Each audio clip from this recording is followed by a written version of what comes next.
Beberapa hari terakhir ini kita kayak dilempar ke roller coaster berita ya. Awalnya ada secercah harapan soal kesepakatan AS Iran yang bikin pasar girang banget. Tiba-tiba semuanya jadi bingung dan kacau. Jadi apa sih yang sebenarnya terjadi? Yuk kita coba urai bareng-bareng. Jadi, di satu sisi nih ada sinyal-sinyal optimis dari Gedung Putih.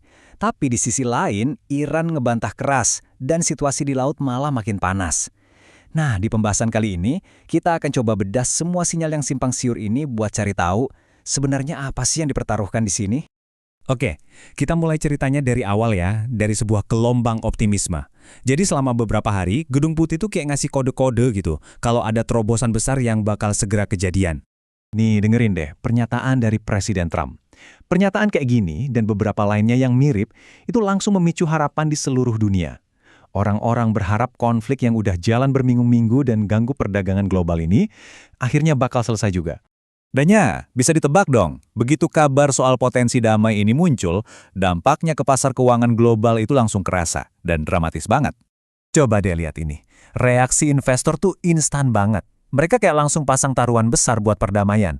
Saham langsung meroket ke rekor tertinggi. Sementara harga minyak, komoditas yang paling sensitif sama konflik malah anjlok. Skala kenaikan pasar ini benar-benar luar biasa loh. S&P 500 itu nyatetin kenaikan mingguan terbesar sejak tahun 2020. Nasdaq malah lebih gila lagi, dapat rekor kenaikan terpanjang dalam 3 dekade. Jadi ini bukan sekedar sentimen positif biasa ya. Ini tuh euforia pasar total, yang pemicunya cuma satu, harapan bakal ada perdamaian. Tapi, di saat pasar lagi pesta pora, ceritanya mulai kelihatan aneh. Nah, disinilah inti dari semua kebingungan ini, di mana cerita resmi dari Amerika sama Iran ternyata beda jauh banget. Yup, kita bandingin langsung klaim kedua belah pihak. Dari Gedung Putih mereka bilang blokade berhasil, dan Iran udah setuju buat konsesi nuklir besar-besaran. Tapi dari Teheran, ceritanya 180 derajat beda. Mereka bilang, belum ada jadwal pembicaraan kok, Selat Hormuz juga masih ditutup, dan mereka sama sekali nggak pernah setuju buat nyerahin uranium. Bener-bener kayak dua realitas yang berbeda kan? Terus gimana Presiden Trump ngejelasin perbedaan yang segitu gedenya? Dia bilang, itu bantahan Iran cuma buat konsumsi politik dalam negeri mereka aja. Semacam cara buat para pemimpin Iran nenangin kelompok garis keras di negara mereka. Tapi diam-diam negosiasi tetap jalan. Dan buat nambahin tekanan, Presiden Trump ngeluarin ultimatum yang jujur aja, serem banget. Dia intinya bilang, setujuin syarat kami atau gencatan senjata selesai dan serangan militer kita lanjutin lagi. Wow. Ini jelas bukan negosiasi yang santai ya, ini diplomasi di bawah todongan senjata. Oke, sekarang kita tinggalin dulu omongan para politisi. Kita pindah ke kenyataan yang sebenarnya terjadi di lapangan. Karena sementara pasar lagi seneng-seneng mikirin damai, situasi yang jauh beda dan berbahaya banget lagi terjadi di laut. Ini dia, jelas banget. Gak peduli ada optimisme apa sebelumnya, militer Iran mengkonfirmasi kalau jalur air yang super penting itu sekali lagi ditutup buat lalu lintas komersial. Harapan kalau selat bakal dibuka lagi, ya pupus gitu aja.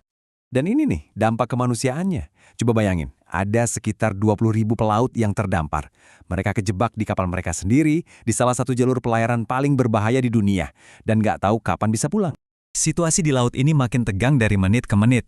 Kapal-kapal tanker yang nekat lewat terpaksa putar balik. Militer Inggris ngelaporin kalau kapal-kapal Garda Revolusi Iran bahkan sempat nembakin satu tanker. Di saat yang sama, PBB ngasih peringatan kalau selat itu mungkin udah dipasangin ranjau. Ini jelas bukan gambaran wilayah yang mau damai kan? Jadi, mungkin ada yang nanya, kenapa sih cuma satu selat ini dan ketidakpastian diplomatik di sekitarnya bisa jadi berita utama global? Nah, ayo kita lihat gambaran besarnya biar paham apa aja yang dipertaruhkan. Selat Hormuz ini ibaratnya kayak arteri utama buat ekonomi global. Ini satu-satunya jalan laut dari Teluk Persia ke lautan lepas. Jadi ya, ini jalur yang krusial banget buat negara-negara penghasil minyak utama. Coba deh bayangin. Sekitar 20% dari total pasokan minyak dunia itu lewat titik sempit ini setiap hari. Jadi gangguan sekecil apapun, apalagi kalau sampai ditutup total, itu bakal ngirim gelombang kejut ke seluruh pasar energi global. Dan ini bukan cuma soal harga bensin di pom bensin loh ya. Direktur Pelaksana IMF ngejelasinnya dengan sangat jelas. Guncangan pasokan minyak dari konflik ini adalah ancaman serius bagi seluruh ekonomi global. Potensinya bisa memicu inflasi dan memperlambat pertumbuhan ekonomi di seluruh dunia. Nah, ini semua membawa kita ke pertanyaan terakhir yang paling penting. Di satu sisi, kita lihat pasar keuangan yang lagi euforia, berharap banget bakal ada perdamaian. Tapi di sisi lain, realitanya ada ketegangan militer dan cerita diplomatik yang saling bertentangan. Jadi, pertanyaannya, apakah optimisme pasar ini beneran didasari kenyataan, atau ini cuma pertaruhan yang sangat berbahaya pada sesuatu yang sebenarnya masih jauh dari pasti?